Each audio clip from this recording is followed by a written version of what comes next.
This is 100%, taking stock of the greatest things on Earth. From incredible machines to natural wonders, to extraordinary people and iconic landmarks. We'll count them all to reveal the amazing facts behind the stats.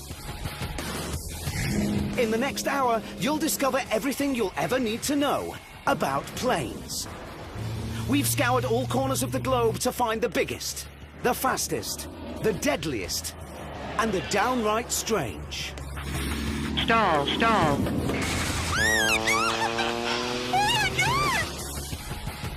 For the first time ever, we'll count and categorise every single one, unearthing the key stats, major facts, and big surprises behind 100% of the world's planes.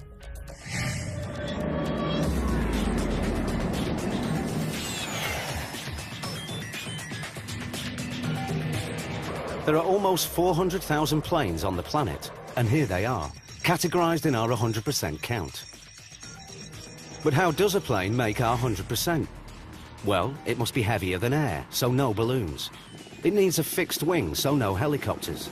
It must have an engine, so no gliders. And of course, it has to fly. So let's start our count at 0% and take a look at the findings of our first category. Well, they're glamorous, they're deadly, and there are over 30,000 of them, which means military planes make up 8% of all the planes in the world. And who'd have thought that only 50% of them are actually used in combat? Incredibly, only half of all military planes can fight. But what they lack in numbers, they make up for in some of the plane world's most impressive stats. Here are 3 deadly fighting machines from America. The F-15 Eagle didn't lose a single dogfight in 3 decades, making it arguably the most successful modern-day fighter. The A-10 Warthog has a face for scaring tanks and a gun for busting them. It boasts the world's most powerful aircraft cannon, firing more than 1,000 30-centimetre long bullets in under 18 seconds, so you'll certainly see it coming. Unlike this, the F-22 Raptor, one of the most successful stealth fighters ever built. There's nothing else to touch it. It's hugely agile, very, very powerful. It can fly a long way. It carries a lot of air-to-air missiles. It's got a superb radar. It's a very light aircraft, but it is a large aircraft to go a long way with a large weapons load. And of course, it's got its stealth characteristics. A very, very effective and impressive aircraft. So that's 3 American combat planes that rule the skies. But there's a challenger from Europe that claims it can do all of their jobs at once. This is the Eurofighter Typhoon, said to be the most versatile combat plane on the planet. An aircraft like this really does take your breath away. It's a phenomenal jet, it's a phenomenal feeling, and sometimes you can't really believe how lucky you are to be doing such a fantastic job. At BAE Systems in England, pilot Mark Bowman is going to put the Typhoon to the test.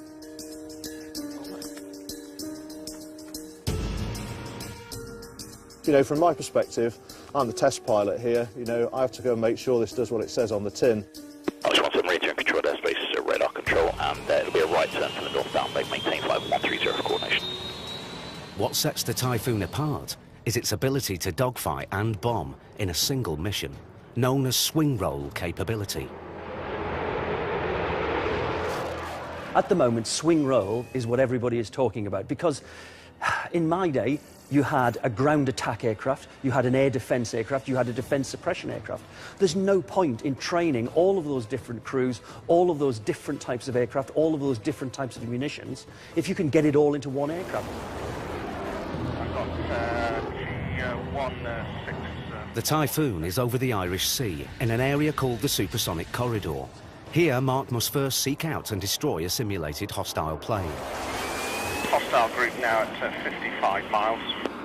Okay, within range now and taking the first shots.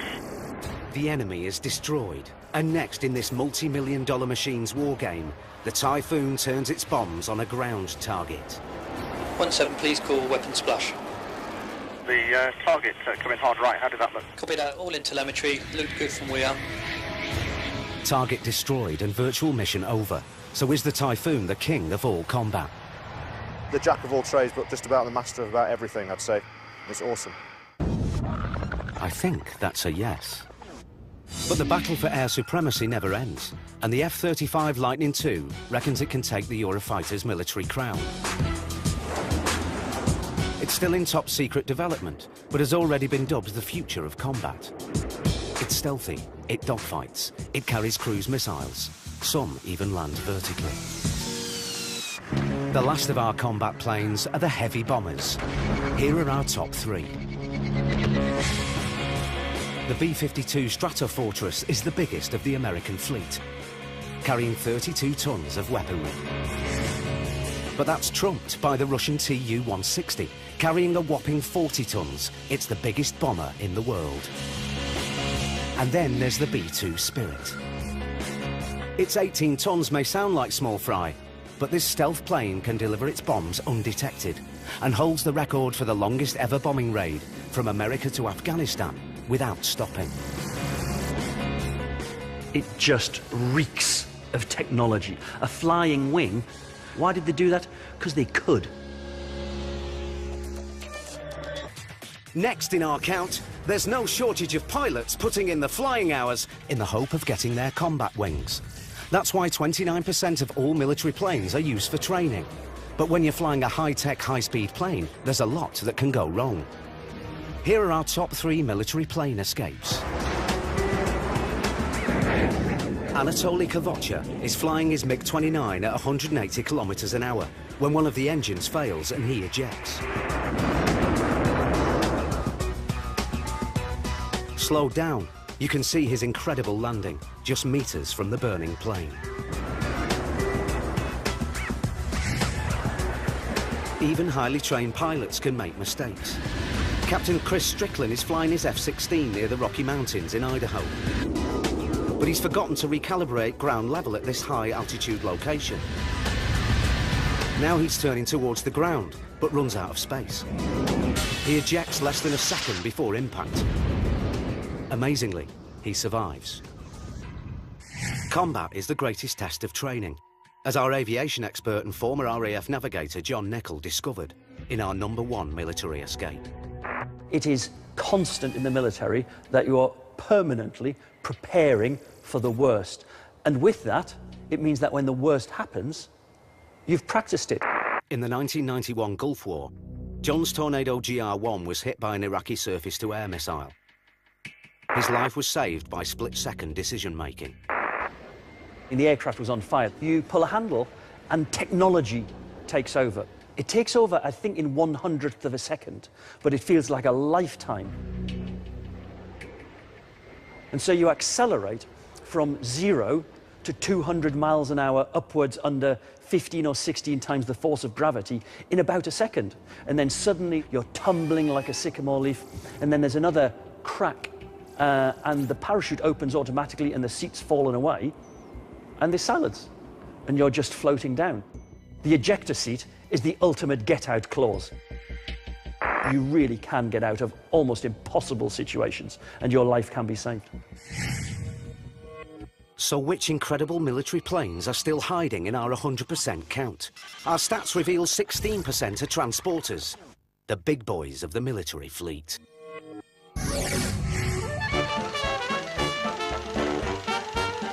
One of the first and most famous was the Spruce Goose, a giant wooden plane designed to carry 750 troops in the Second World War. It's still the largest ever flying boat, but became obsolete after its maiden flight, so doesn't make our 100%. This does, though. The Galaxy C5 is a true giant of the military fleet. It can carry 100 tons of armoured vehicles across 3,500 kilometres of skies, thanks to the 200,000 litres of fuel stored in its huge wings.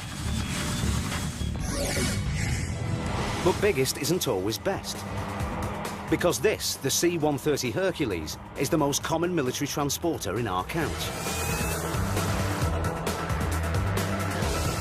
2,400 have been built to carry troops, cargo, airborne hospitals, or even been converted into fearsome gunships. Can operate from sand, ploughed fields, ice, snow, desert, you know, you name it, almost any flat surface, and it'll be capable of getting in and out. It's claimed there's a Hercules in the air every minute of every day. And the next to fly is in Karlsborg, where the Swedish Army is training its paratroopers by chucking them off the tailgate. At nearly 30 metres long, with a payload of 20 tons, this Hercules is designed to carry 64 airborne troops, fully laden with kit and weapons, to survive behind enemy lines. Today is the first time these soldiers will jump out of a plane.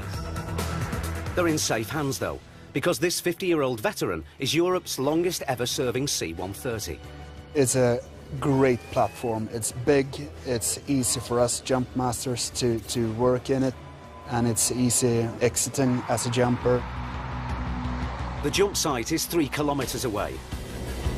It's the pilot's job to keep this 34-ton plane steady, just 200 metres above the ground. Those pilots up the front are incredibly skillful at keeping the Hercules down low to the ground, away from the danger zones, using the ground for protection. But that means that for those of us down the back, it was a damned unpleasant experience.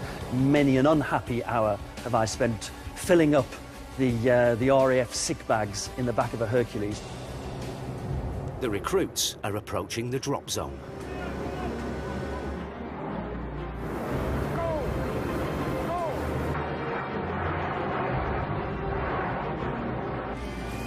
So far, so good. After leaving the C-130, the jumpers have just 50 seconds before they hit the ground. I'm looking if they have the right the body position before landing.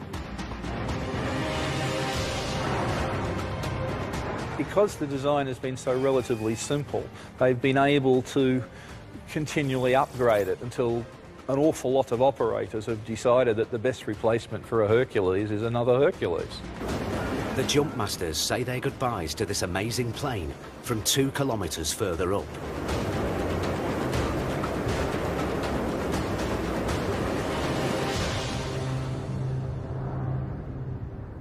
C-130 is our best friend, so it's perfect.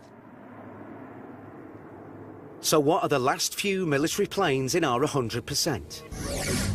Some are so secret, they're almost impossible to count. But we have. The last 5% of military planes are used for special ops.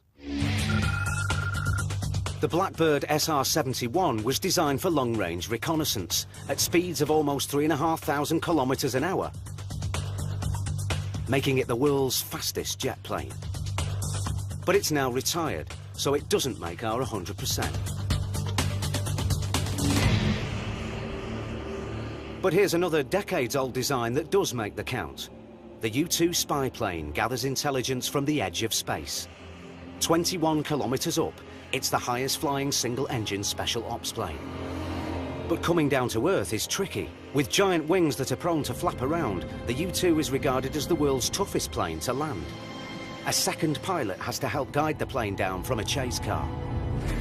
So that's military planes, 8% of our global fleet. Next on 100%, something we could have never predicted. 67% of all the planes in the world are flown for recreation. The stats reveal it's the biggest category, and a whopping 64% of them are used purely for fun. They come in all shapes and sizes and are owned by amateur flyers and performers alike. And here are 3 of our favourites.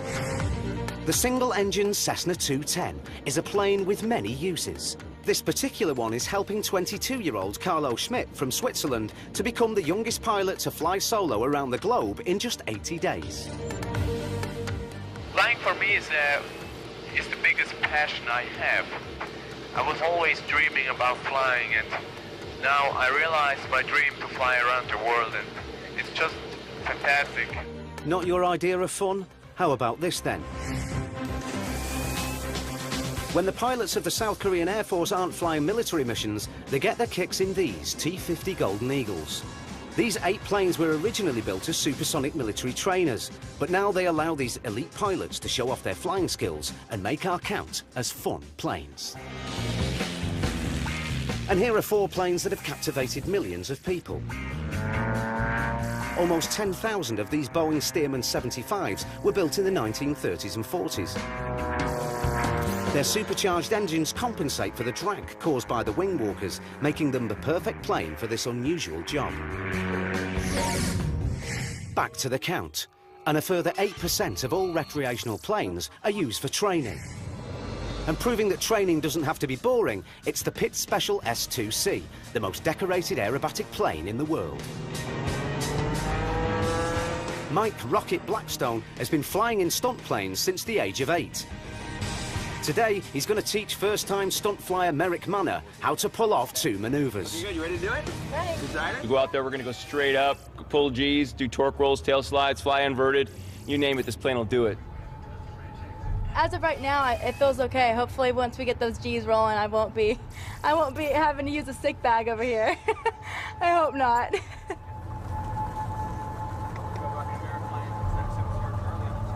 Got it. Right, here we go. The Pitts Special can climb at almost 15 meters per second. 130, here we go. Oh, yeah. Woo! Look at us, going straight up. Awesome, huh? Yeah. Oh my gosh, we're so high. Pedals are pretty crazy, huh? Yeah. If you press on the right pedal, it forces the nose to the right. We're using the pedals to counteract the torque. The engine's rotating from left to right, which is forcing the nose to go left. The bottom line is you need a little right rudder as you're flying along to control that. So you feel like you're getting a little pressure on the right side to make it go straight. Time for Merrick's first stunt. Ready to try a roll? Yeah. Is your seatbelt tight? Yeah, it's tight. We're gonna roll it to the left on the count of 3. To the left? 2, hard left 1. With a top speed of more than 300 kilometers an hour, the Pitts Special can roll at 360 degrees per second. That's a roll. What'd you think about it? Oh my God! It's so cool, right? Yeah! Awesome. Ready for a loop? Ready for a loop. Loop, we're gonna dive down. Time for the second stunt. We're gonna pull straight back. We're gonna put some G's on this thing. You ready? Okay, so we're diving down right now? Diving down, nice smooth push. Okay, right now? Forward, hold that angle, hold it just like that. There's 180. Tighten up your stomach. We're gonna give you some G's. Okay. 3, 2, 1 from 200. Pull, pull, pull straight back up. Pull, pull, pull harder, harder. Look out the right side. Look out the right. We're going over the top. Tip your head back. Look at this view. Look straight up. Look at this. Look up. Tighten up your stomach and pull. Give me some more G's. Right through the smoke. Yeah. Beautiful. Sweet. We went upside down, and then so it was like negative G's, right? And so we pulled, this was crazy. This was probably the hardest one. But we pulled under, and then we went through like this, but it was still pulling me up. So it was like defying gravity, and then we went all the way back down. It was amazing. That's the lesson over. And now Mike and his fellow pilot Ron Rapp, in his extra 300L, are going to show what these stunt planes can do in the hands of experts. I think with an aerobatic pilot, you've got to be very supremely confident in what you're doing, because it is quite dangerous and you're deliberately putting the aircraft right to the flying limit. Reduce your power slightly. The nearest thing you could really look at that is roller coasters. I mean, that's what it's like, except that rather than being on rails, you are in charge of where you're going. And of course, you've got to think in 3D.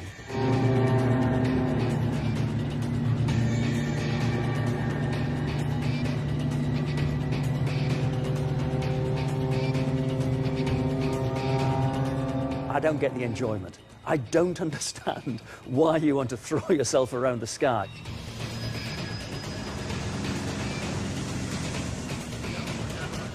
I admire their skills, but you wouldn't really catch me doing it as a hobby.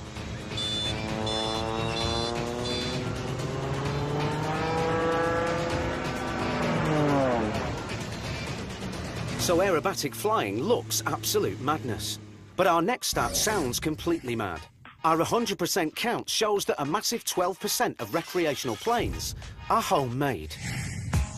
Many pilots use kits, like this Zenith CH-701. But this truly is a one-off, the Dutch-built Verhees Delta. It fits on the back of a truck, unfolds into something that looks more like a UFO than a plane, and amazingly, it flies. Very well, in fact. And can you imagine which type of plane is the smallest of our entire fleet? Making up the final 16% of recreational planes, it's microlights. There are more than 40,000 microlights on the planet, which means there are around 40,000 people who think it's fun to strap themselves to a lawnmower attached to a hang glider. So that's the vast array of the world's recreational planes, all present and correct. Next in our 100% count, a category of plane on the front line of aerial operations, emergency and utility. They're absolutely vital, but account for a tiny percentage, just 1% of the global fleet. And a massive 79% are working planes. Like these crop sprayers, but they're not exactly life-saving, unless you're a field of corn. These next aircraft, though, are real heroes of the skies. 4% of emergency and utility planes are aerial firefighters. Wildfires blight every continent outside Antarctica. In 2011, America lost over 35,000 square kilometres of land after more than 70,000 wildfires. It's a big problem, and this is one big solution. A DC-10 specially converted to carry 45,000 litres of fire suppressant to dump over some of the biggest blazes on the planet. Kevin Hopf is an aerial firefighter. His job is to drop his plane's load with pinpoint accuracy. Every 8 days, they take on training missions. Today's target is a concrete runway just 45 metres wide. It's been a little more than a week since we've flown, so we're going to go up and just stay proficient at what we do. Okay, I got him down low.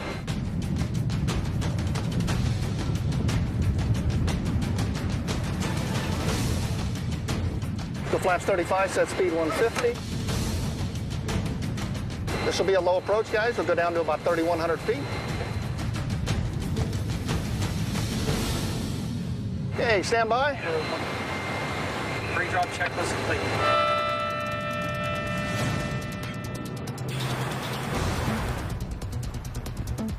The DC-10 spreads its suppressant wider than any other firefighting plane. And Kevin hits the target dead centre. You can see out there where we just dropped, you'll see a large wet spot over the runway there.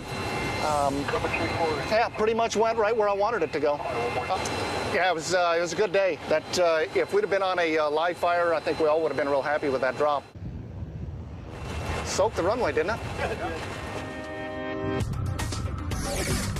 Next in this vital category, air-sea rescue planes. At only 1%, you'd think there'd be more of them. But most ocean rescuers use helicopters, leaving just a few seaplanes, like this Japanese Shinmeiwa US-2.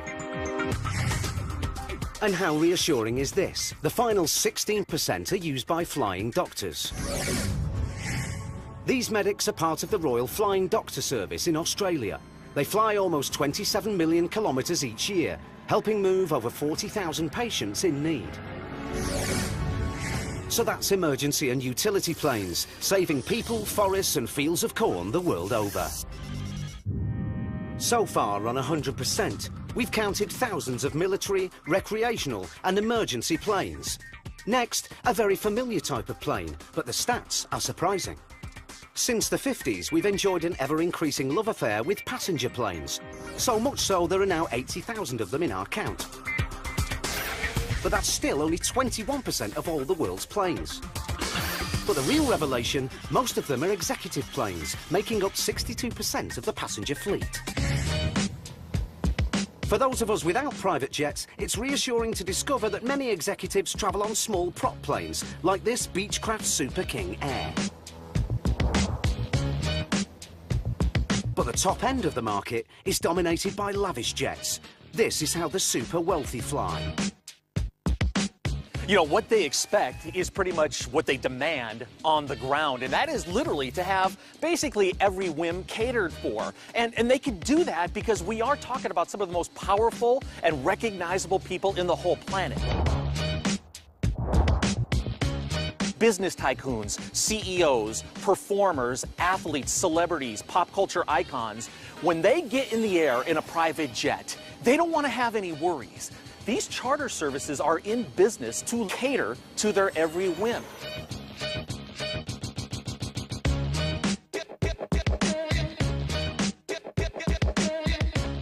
This Gulfstream 3 can travel 4,200 miles on one tank of gas, which means you could go from Washington, D.C. to Geneva, you could go from New York City to London or Paris, no problem. So that's a fair amount of time that you're going to be in the air, and you want to be pampered, at least these people do.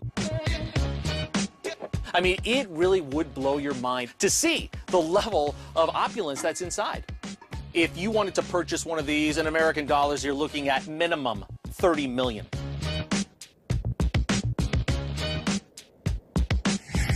If a Gulfstream's not big enough for you, how about a private super jumbo? This is the interior of the world's biggest luxury jet, a revamped A380, rumoured to have cost $500 million. Next on 100%, some luxurious planes that are not quite as exclusive as the big executive jets. The 10% of passenger planes called light air taxis. This is the category of plane that provides short hops for up to 50 passengers. They're not the biggest planes, but this one, the Cessna 172, is actually the most common plane on the planet. 45,000 172s have been built, including this, a seaplane that taxis tourists around San Francisco's Golden Gate Bridge. We are ready to go.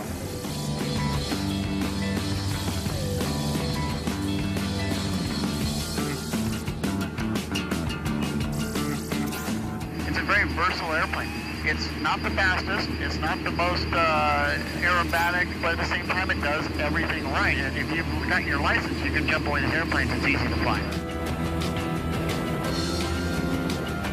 Yeah, these airplanes were built in the late 50s is when the 172 started, and they're still making them, so they're still in production to this day.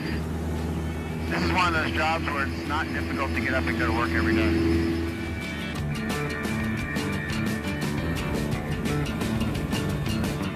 And we're back on the water. The 172 handles the choppy waters. But the prize for the toughest landings on the planet goes to another air taxi. This is the Pilatus Porter, built for the shortest and most dangerous runways in the world. This one's about to be tested to its limit in the remote mountains of Papua, Indonesia. Pilot Sven Imsund must land on runways cut by hand into the mud at villages surrounded by dense jungle. It's obviously a tropical island with huge mountains, so we got humid air that has to go up, and that creates all this weather around us. There's enough hazards out there that can bite you. As soon as you think you know everything about flying, stop, because that's when you get killed. For his 6 passengers, the Porter is a vital lifeline.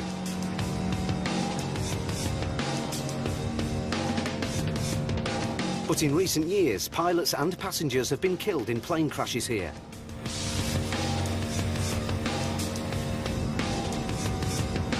Dangerously slow speeds are the only way to land on runways this short. And Sven has to virtually stall the plane on the approach. Stall. Stall. The runways are sloping, muddy, and littered with hazards. You can see the pigs over there. Well, there is no way we can go around, so we just plow through them. That's the only option we have, either them or us. So far I killed about 5 pigs with the Porter. It's Sven's final mission of the day. A villager needs medical attention fast. He has to go to the hospital in Navire, and the other guy is his escort. The hospital is 53 kilometers away. The end of the runway is only a few meters away, but it's no problem for this plane.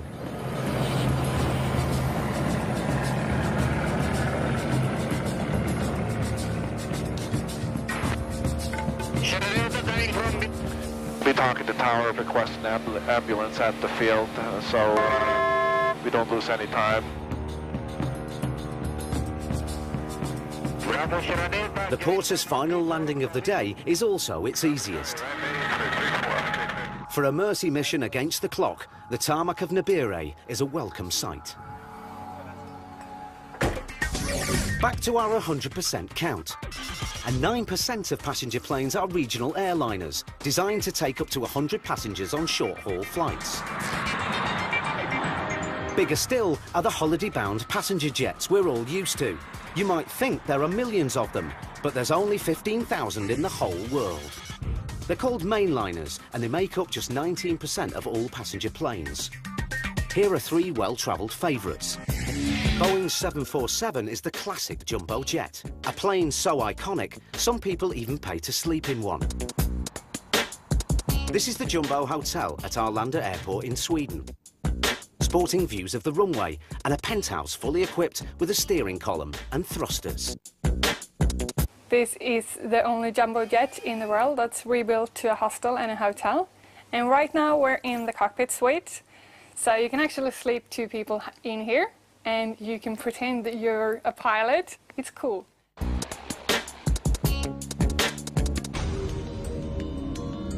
The Jumbo is no longer the biggest. That accolade goes to the Airbus A380. Its double decks could squeeze in more than 850 passengers, although so far, no airline company's been so cruel. And this is the Boeing 737, the best-selling passenger plane. More than 7,000 have been built, and at any one time, more than 1,000 of them are flying, which means, incredibly, a 737 takes off every 5 seconds. To maintain this phenomenal record, the American Airlines team in Los Angeles are working against the clock to turn around this 737. The plane's got to be back in the air in just 45 minutes. And we've all grumbled about airline food, but spare a thought for these staff who somehow manage to cook and restock 25 million meals for this airline every year. And as for jet fuel, in 2011, its planes went through more than 12.5 billion litres of the stuff. Now Lee's at 1:36, so I have until then. So, not very long. This thing's late. I have a half an hour.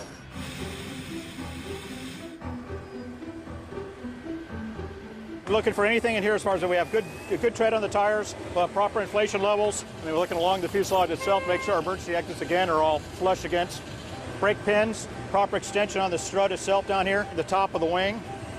Make sure all of our bolts are in the rim itself. We have proper tire pressures. If I don't feel safe, no one's going. So basically, safety is of the utmost importance. The airline also processes 250,000 bags every day. We load up the bags, and then we have to take it to the inbound bag room. As fast as is safe, that's pretty much the rule of thumb. Safety first. We're the best, we're LA, what do you expect? And this is just one of American Airlines' 3,500 daily flights. And this 737, just one of almost 900 planes. The people that are here now have been here a long time. So pretty much everybody knows their job. You don't have to stay on top of everybody to hound everybody to get their job done. When we come out to the airplane, we're pretty much just concerned with getting our job done and getting the plane out.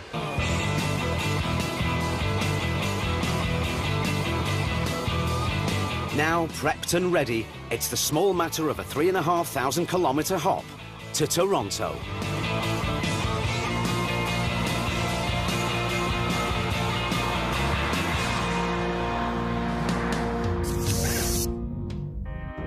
Next on 100%, some comforting stats for anyone travelling on a passenger plane. If you're worried about being caught in a catastrophic accident, don't. Latest figures suggest you're almost 2,000 times more likely to die on the road than in a plane.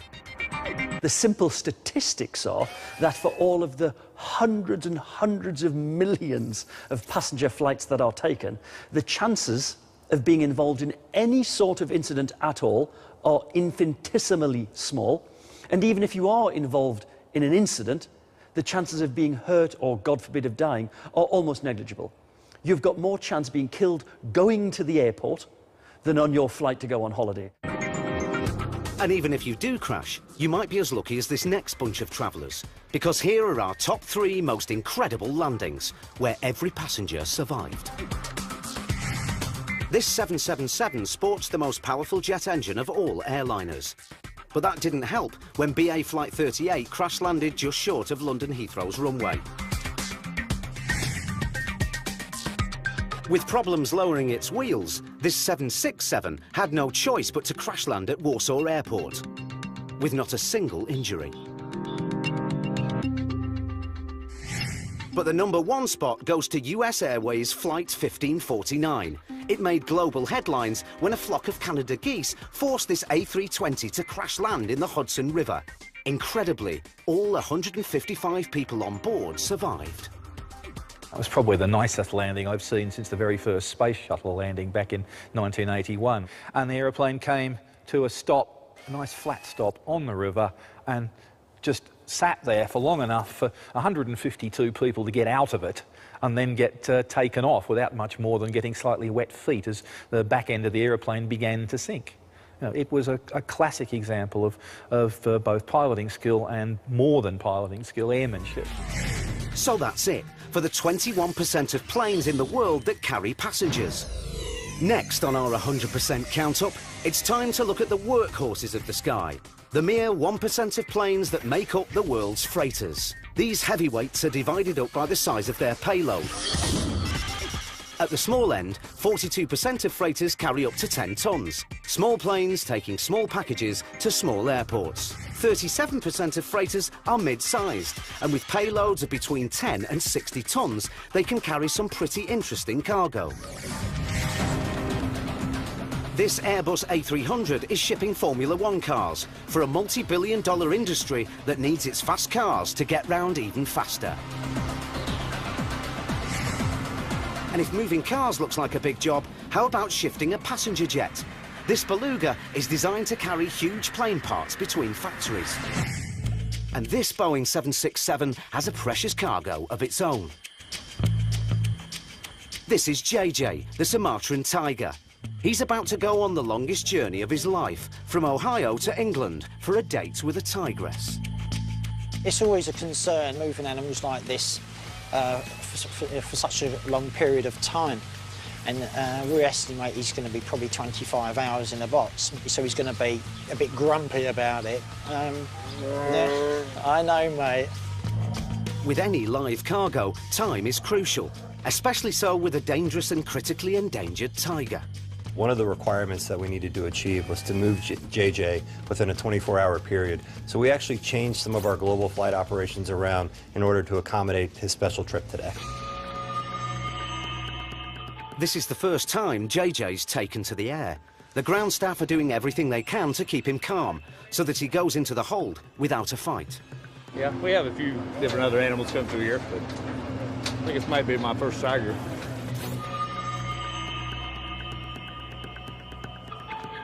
Still can't believe how relaxed he is. And he's great, and you know what, I think when we get back to London tomorrow night, I wouldn't be surprised if we have to like poke him to wake him up. And with JJ safely stowed away in the 767, it's just another 6,000 kilometres before he can enjoy his date. The final freighters in our count are the real heavy loaders, because 21% of cargo planes can carry payloads of more than 60 tons. Competing for top dog in this category are 3 planes. The Boeing 747 freighter is the most common of all heavy freight planes. This one's got space for an army of delicate terracotta warriors from the 3rd century BC. The Dreamlifter boasts the world's largest hold. It has a cargo space of nearly 2 million litres and is used to carry the parts of the new Boeing 787 all around the world. But in a class of plane where weight trumps all else, there can be only one winner. This is the Antonov 225. And in our 100% count, it's the world's biggest plane, the world's heaviest plane, and it's carried the greatest payload ever. Only one was ever completed. It was designed to carry the Russian spacecraft, Buran Orbiter. Nowadays it settles for massive tanks and trucks. The 225 is a special case. There's actually only one of them. It's just so impressive by the way they've designed the aircraft for very large loads, huge mass that it can carry. It's so big, it's absolutely massive. It even has its own built-in cranes. And when they've run out of power, they've just added more engines. So the Antonov concludes the 1% of all planes that make up the world's freighters. We've got just one category left to go in our 100% count of all the world's planes. What could be left, and where could they take us? The last aircraft in our 100% count include the world's most technologically advanced planes. The final 2% is science and tech. The bulk of this category, 96%, is dominated by aerial observation craft. These are the planes that chart terrain or monitor weather. And this P-3 Orion flies through some of the world's most extreme weather as a hurricane hunter. Its crew fly it directly into winds over 240 kilometers an hour. Then they release probes into the storm to collect data. Strengthened for danger, this sturdy plane has been successfully tackling hurricanes for nearly 40 years. Next are the 2% of science and tech planes classed as test beds. These are the planes that try out new aviation technology.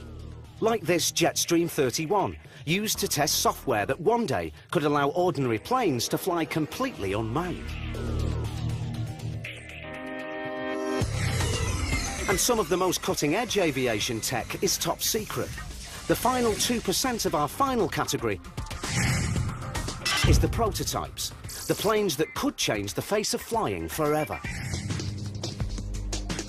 This is the Solar Impulse from Switzerland. It can fly across continents and never needs refueling because it's solar-powered. In 2012, it set the record for the longest solar-powered flight when it flew 6,000 kilometers from Europe to Africa and back again. This Ariane supersonic business jet certainly isn't as fuel efficient, but it's claimed it'll travel much faster than the Solar Impulse. It's still in development, so hasn't quite made our 100% count yet. One day it hopes to be the world's fastest executive jet, with speeds of 2,000 kilometers an hour and an equally impressive price tag of $80 million. Or what about a future plane that's been on the drawing board for half a century? The flying car was a 1950s dream. It was hoped that this would be the future of personal travel. 50 years later, this, the Terrafugia Transition, is one of the first genuinely viable flying cars, because owning a separate plane and car is so last century. I think the ability to fly around in a truly personal way has always been a dream. It sounds fantastic. We'd all love to do it. I'd really like it. You know, I'm like many people, it's the year 2000, where's my flying car? We've got a vast majority of people who can't drive their own cars properly on the road, and here we are talking about giving them an aeroplane. It's a great idea, and of course it's something that lots of us would like to be able to do, because you could drive out of the garage and just line yourself up with the road and take off and then go and land somewhere at a friend's house. I cannot see in our lifetime that becoming the normality for people to jump in their car, to go at the end of their drive, take off and fly to work. That's not going to happen, or if it is, I'm not going to be doing it. And here's the last plane to stake a claim for inclusion in our 100%, the Boeing X-51 Wave Rider. It uses a futuristic engine called a scramjet and is designed to travel at over 6,000 kilometers an hour. It sounds like pure science fiction, but on the 26th of May 2010, it flew at 5 times the speed of sound, achieving the record for the longest ever hypersonic flight. OK, it only lasted 200 seconds before falling out of the sky, but we're counting it because it's so cool. So with science and tech, we've accounted for all the planes on the planet. The incredible, the powerful, the fun, and the truly futuristic. Now we know how many there are, where they are, and what they do. We know 100%.